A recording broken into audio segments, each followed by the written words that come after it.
Greetings, my dear friends. If today's joke gave you a chuckle, don't forget to subscribe. It's free, and it'll make us even closer as friends. A woman in a supermarket is following a grandfather and his badly behaved grandson. He has his hands full with the child screaming for sweets, biscuits, and all sorts of things. The grandfather is saying in a controlled voice, "Easy, William, we won't be long." Another outburst, and she hears the grandfather calmly say, "It's okay, William. Just a couple more minutes and we'll be out of here. Hang in there."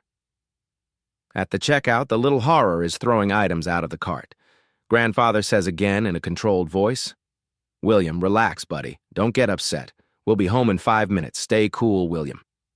Very impressed, the woman goes outside to where the grandfather is loading his groceries and the boy into the car. She says, "It's none of my business, but you were amazing in there. I don't know how you did it. That whole time you kept your composure, and no matter how loud and disruptive he got, you just calmly kept saying that things would be okay. William is very lucky to have you as his grandfather." "Thanks," says the grandfather, "but I am William. This little name is Kevin." Two men and a woman were stranded on an island after a plane crash. They quickly adapted, building a shelter, finding food and water, and generally making the best of their situation. Life was manageable, and they were surviving comfortably. After a month on the island, the woman approached the two men and said, "Okay, guys, let's be honest. I have needs, and you both do too. Let's just get it over with. We'll take turns.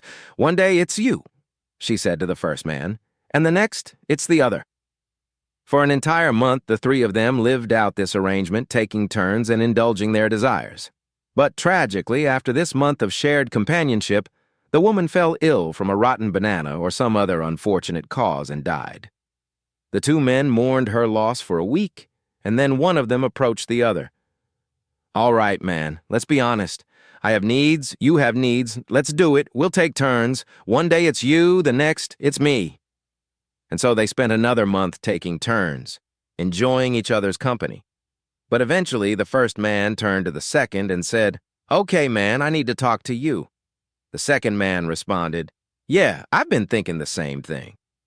"We've had a good time," the first man continued, "but I think it's time we stop." The second man nodded, agreeing. "Yeah, I feel the same way. This doesn't feel right anymore." After a moment of quiet understanding, the first man said, "Well then, shall we bury her?"